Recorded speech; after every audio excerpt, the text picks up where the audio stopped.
அதை உடனே அப்புறப்படுத்த முடியாது. ஏன் ஏன் அப்புறப்படுத்த முடியாது?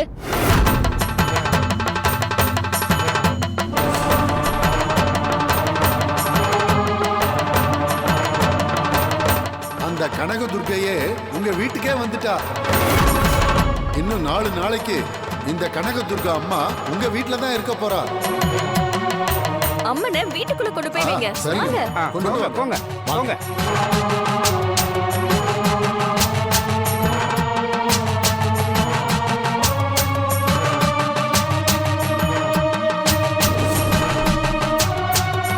என்னது? கோயில இருந்த அம்மன் சில வீட்டுக்கு வந்திருக்கா. மஞ்சள், குங்குமம், ஊதுவத்தி, சாம்பிராணின்னு சாமி உகந்த எந்த வஸ்துவமோ உங்க வீட்டுல இருக்க கூடாதுன்னு சொன்னல.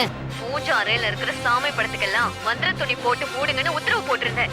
இப்ப என்னடானா கோயில்ல இருந்த அம்மனையே நடு வீட்டுல கொண்டு வந்து வச்சிருக்காங்கன்னு சொல்றீங்க. நீங்க என்ன பண்ணுவீங்களோ ஏது பண்ணுவீங்களோ எனக்கு தெரியாது. அந்த சிலைய உடனே வெளியில அனுப்புங்க. அது அங்க இருக்கிற வரைக்கும் நான் அந்த வீட்டுக்குள்ள வர முடியாது.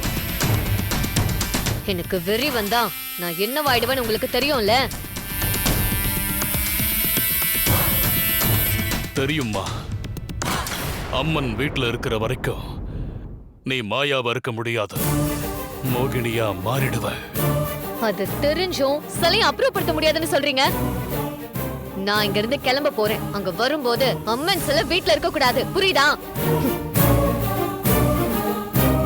அம்மா அம்மா மாயா, எங்க இப்ப என்னங்க பண்றது? வேற வழி இல்ல. மாயா வரத்துக்குள்ள ஏதாவது பண்ணி அம்மன் சிலையை இங்கிருந்து திரும்ப கோயிலுக்கு எடுத்துட்டு போக சொல்லணும். வீட்டுக்கு மாயா வரலன்னா வீணாவை காப்பாற்ற முடியாம போயிடும்.